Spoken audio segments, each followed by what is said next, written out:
Welcome into the latest edition of ESPN FC. I'm Dan Thomas, joined by Brian McBride, Craig Burley and Stuart Robson. We also welcome, before he heads off on his holidays, Gab Marcotti is with us, back from Russia. Gab, let's start with Cristiano Ronaldo, shall we? What's the reaction been like from the rest of Italy to this big signing? Well, in general, I mean, I think people welcome his arrival to Serie A. It's only going to help, people take more of an interest in it. Hopefully, hoover up some random fans because, of course, Cristiano can't play by himself, with himself. He's got to go and play against other teams, and whether that team is Spal or Frosinone or whatever, they're going to get a little bit of a bounce. There's a bit of tension between Napoli and Juventus again after the Napoli president revealed that George Mendes had come to him as well to see if Napoli had a shot or were interested in signing Cristiano. Obviously, he said we would have loved to, but basically we would have had to give up the whole club. But no, in general, it's exactly the kind of reception you'd expect then. A lot of questions about how he's going to perform in Italy. If you take a look at the left-hand column here, this is Ronaldo's goals in La Liga over the last 5 seasons. Compare that to the top goal scorer in Italy. You can see Higuain, obviously, Icardi as well last season, has certainly improved that. What sort of numbers should we be expecting? Like, how many goals would you say? That's disingenuous, because that's his league goals, and if you took the league goals for those other players, if you took the total goals for those other players, they would be obliterated by Ronaldo. Right. As a generalisation, okay, that's a league-to-league comparison. Sure. But you take the rest of the competitions, particularly Champions League, in, and he obliterates everybody on that page. So it's kind of. So do we expect him to obliterate? Well, that's going to be the interesting thing, because Italy was built on this sort of catenaccio over the years.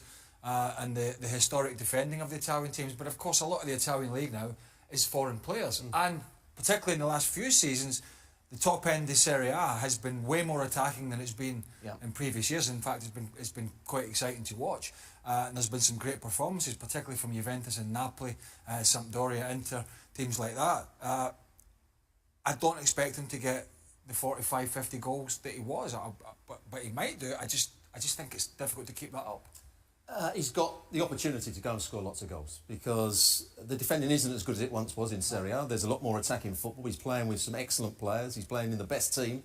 The one thing, and Gab will tell you about this as well, the only thing that may not get him so many goals is once a team in Italy goes 3 or 4-0 up, they then don't go and press for 6 or 7. It's almost they feel as though that's the wrong thing to do. They show a bit of sympathy for the opposition. He doesn't. Yeah, but they might not cross the ball to him. They then slow the pace down. That's the only time you see a slow game in Italy, is when one team's winning 3 or 4-0. So he won't go and score that 5th and the 6th and the 7th. So that may be the only thing that holds him back. What do you think? Can we be talking about Ronaldo, who got 30 goals in Serie A?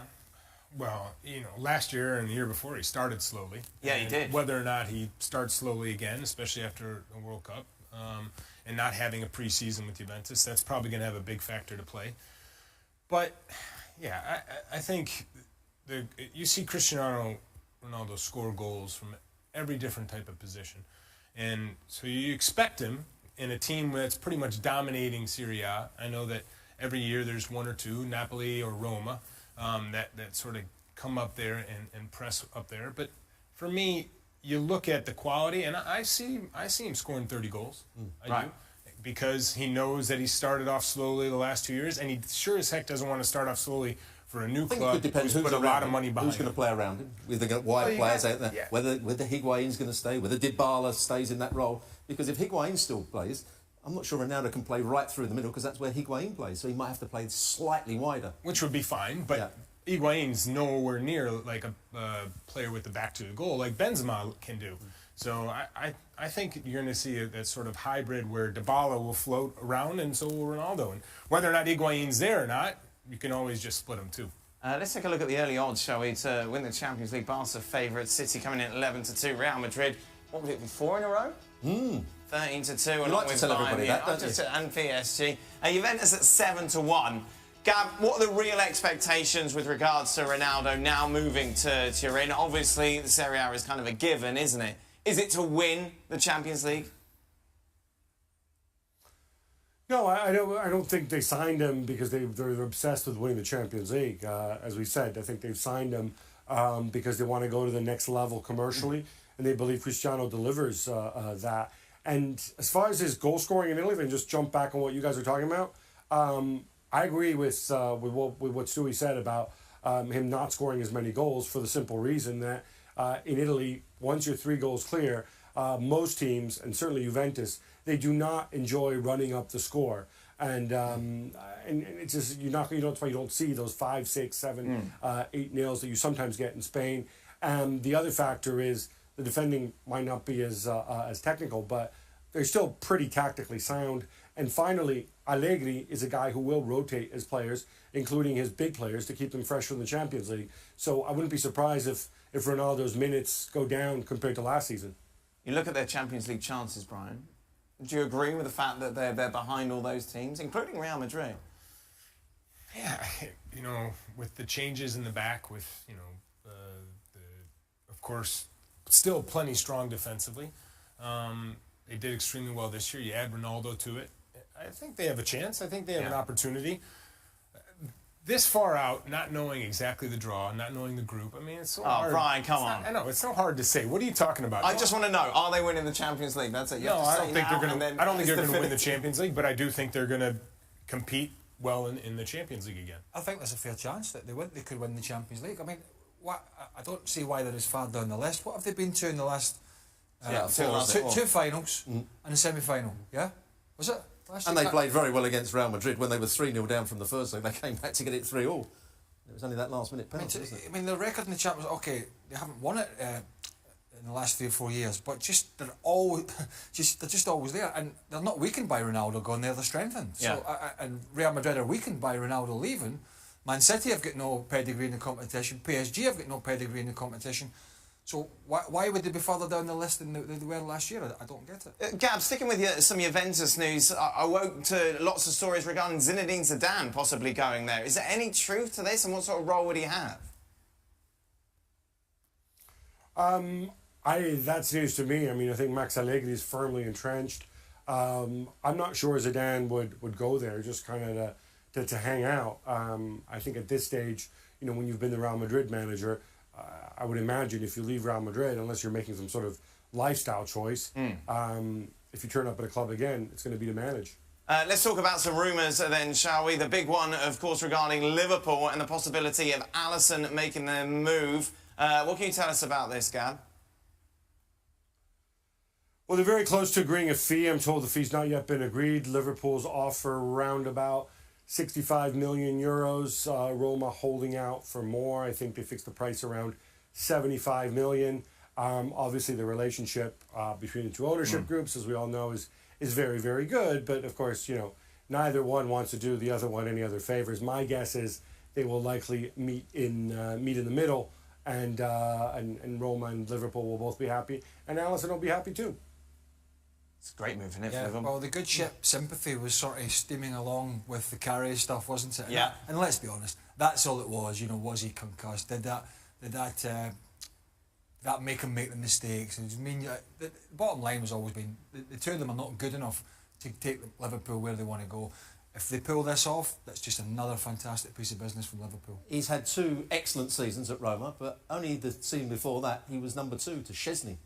So it's been quite a meteoric rise to playing and being offered, or they bid 65, 75 million pounds for him. He wasn't, I don't think, a great goalkeeper 2 years ago, but he's had 2 really good seasons, and that's propelled him into that level. And he fits it, doesn't he? He's good with his feet. He's a great shot stopper. He can come off his line and not make mistakes that we've seen with Karius quite a bit. And if I'm Liverpool, with Chelsea sort of lurking behind, I'd give the extra 5 million right now and get this thing done and make sure you have your player you want. Yeah. And he's got the greatest defender in the world in front of him. He certainly has. Dejan Lovren, so how can it go wrong? That's it you're talking about. Let's remind you, by the way, to keep up to date with the latest transfer news, you can go over to the website. A lot more on that Cristiano Ronaldo move as well. Be sure to check it out.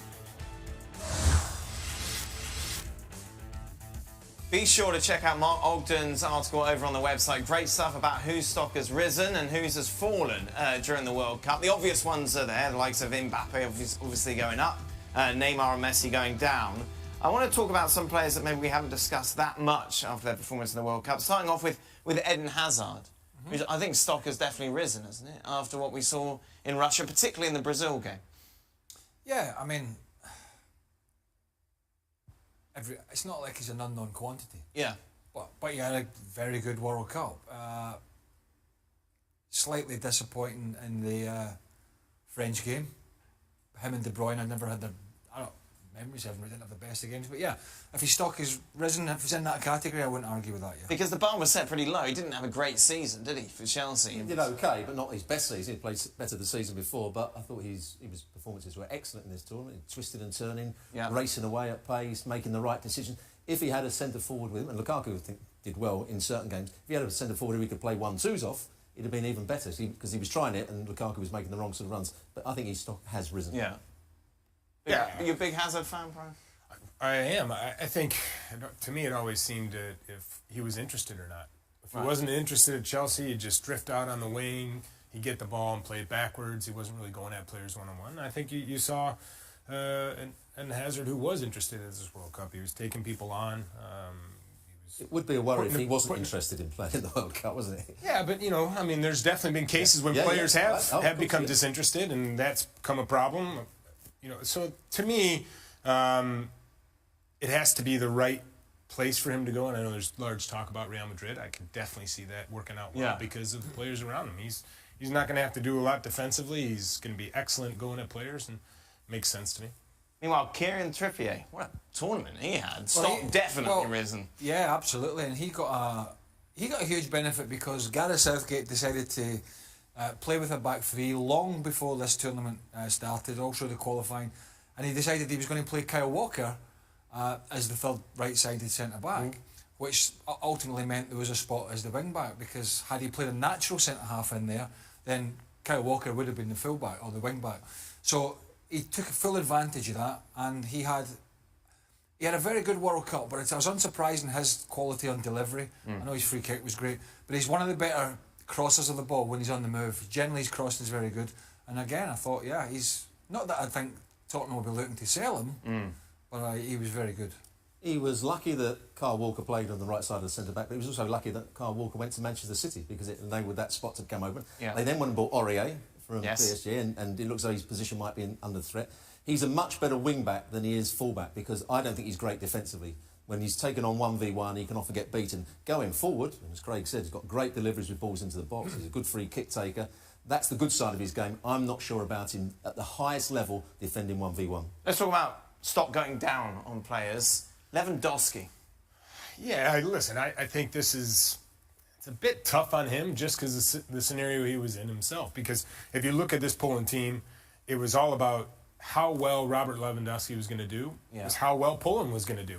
And it's a lot of pressure. Excellent qualifying. Scored a ton of goals in qualifying and comes into World Cup and not really able to find his way in front of goal. And so people are going to say he's no longer worth as much. I have a tough time with that. I think he's still one of the best center forwards in the world. I think wherever he goes, if he does move away from Bayern Munich, he'll cause other teams problems. He scores goals. He's very good with his back to goal. He's a great passer of the ball. He makes excellent runs. Listen, I think that regardless of whether his stock has gone up and down, this player is still world-class. The problem is, he didn't really perform against Real Madrid either, did he, in the Champions League? No, he didn't. But I tell you how tough it is.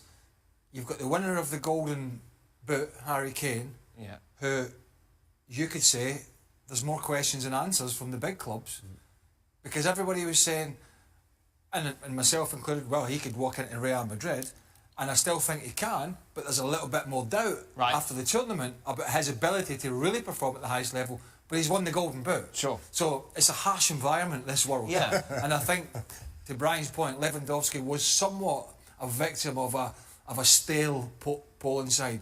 They were a little stale, they were a little aging, and they didn't perform well, and he suffered for that. Is he a top 3 striker in the world, Robin? Up until last season, even though he scored goals for Bayern Munich last season, I've always thought he's a top striker. And his work rate was key to it. He'd chase people down, he'd win balls that he didn't deserve to win, he'd back into people, he'd make the right sort of runs. Last season, I saw a change in his game where he almost became, I just want to be the goal scorer. I just want to be that centre forward. He didn't make the same sort of runs. He didn't work quite so hard. And I was a bit disappointed in the World Cup when things weren't going Poland's way. Of course, it's difficult for the centre forward, but I wanted him chasing people down, closing down, making things happen, and he didn't make things happen. So there's just a question mark. And he made statements, Robbo, last year. Yeah, of the year course. before, what was it? Because my teammates weren't. Yeah, he wasn't happy because they didn't support him enough. For a, I can't remember what the prize was. Yeah, for the Golden Boot. Golden Boot, or whatever it was, and he was and I think that tells a story that it had become for him all about just how many goals he scored. Meanwhile, the whole Germany squad stock has fallen, in particular Mesut Ozil.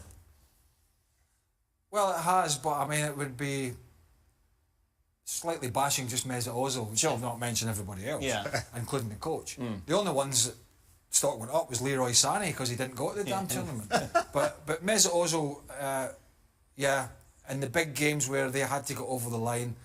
What game was it? The Sweden game or the? No, so Sweden when they came from behind, and then it was against South Korea. He was dropped for one game, and when they did quite well, I think. Well, he played, then he got dropped, and then he came back after the war. I mean, it was quite staggering the mindset from the coach. That being said, the amount of possession they had against South Korea, he was trotting. He wasn't alone, but he was trotting around as if he didn't have a care in the world. And when he had a chance to have a shot, he was laying it off to somebody who was 5 or 10 yards away, and then they were having a shot, and somebody was sticking that down as an assist. Hugely disappointing.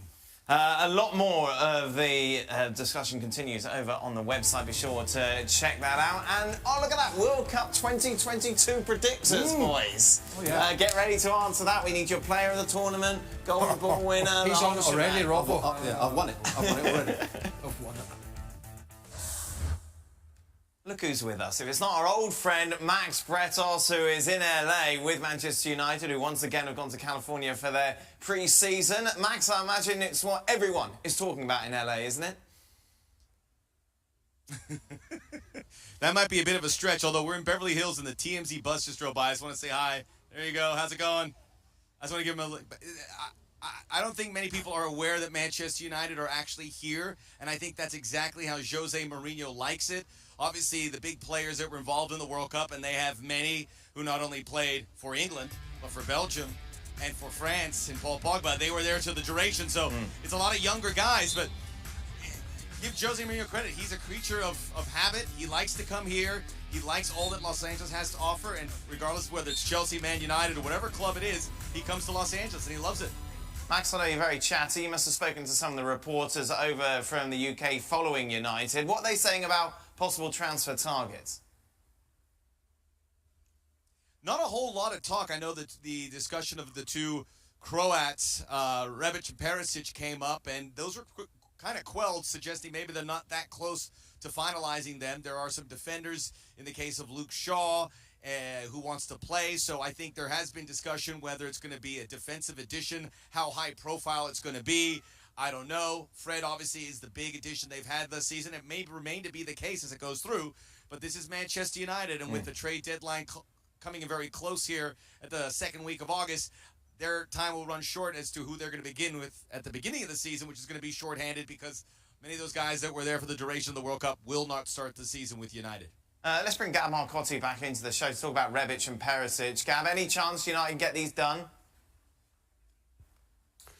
I mean, I'm not sure how genuine the interest in Ante Rebic is. It would seem unusual because you're talking about a guy who really only's had, one good season with Eintracht Frankfurt, who of course made his loan deal from Fiorentina permanent just this summer. So it would be incredibly odd for him to move on again.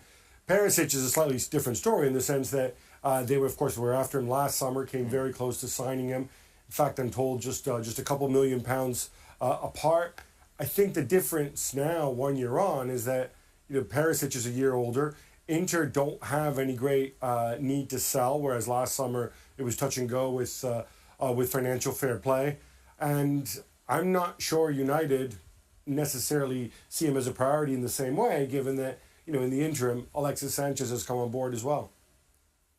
It's not a stretch to say United need signings. They need players. They need to boost that squad to improve on last year. Well, I certainly would have Ivan Perisic over Alexis Sanchez if the short period at Man United he had is anything to go by. Look, we know he's a good footballer, but I just couldn't work out where and how Mourinho was trying to fit him in.